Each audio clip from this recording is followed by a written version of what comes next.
डॉ द्वारकानाथ कोटनीस, जिन्हें चीन में के दिहुआ के नाम से भी जाना जाता है, एक भारतीय चिकित्सक थे। 1938 में द्वितीय चीन जापान युद्ध के दौरान चिकित्सा सहायता प्रदान करने के लिए उन्हें और 4 अन्य डॉक्टरों को चीन भेजा गया था।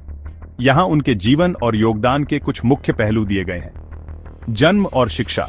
उनका जन्म 10 अक्टूबर 1910 को महाराष्ट्र के सोलापुर में एक मध्यम वर्गीय परिवार में हुआ था। उन्होंने सेठ जीएस मेडिकल कॉलेज, मुंबई से चिकित्सा की शिक्षा प्राप्त की।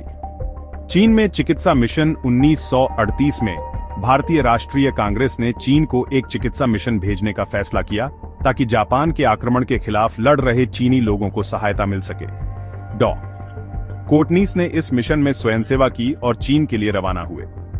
युद्ध क्षेत्र में सेवा। उन्होंने लगभग 5 वर्षों तक चीन में रहकर युद्ध क्षेत्र में घायल सैनिकों का इलाज किया।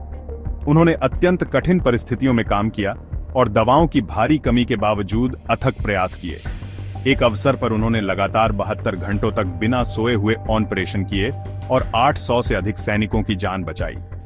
माओ जेडोंग की सेना में शामिल 1939 में वे माओ जेडोंग के नेतृत्व वाली 8वीं रूट आर्मी में शामिल हो गए और झिंचाजी सीमा क्षेत्र में मोबाइल क्लिनिकों में चिकित्सा सेवाएं प्रदान की।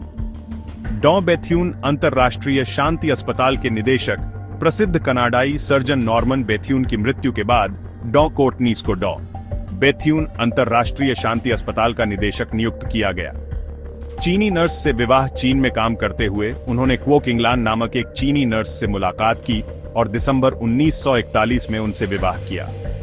पुत्र और असामयिक मृत्यु। अगस्त 1942 में उनके एक पुत्र हुआ जिसका नाम उन्होंने यिनहुआ रखा, जिसका अर्थ है भारत और चीन।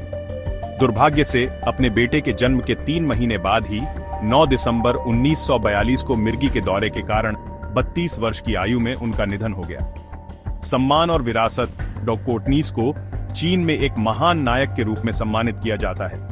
माओ जेडोंग ने उनकी मृत्यु पर शोक व्यक्त करते हुए कहा था कि सेना ने एक मददगार हाथ खो दिया, राष्ट्र ने एक मित्र खो दिया।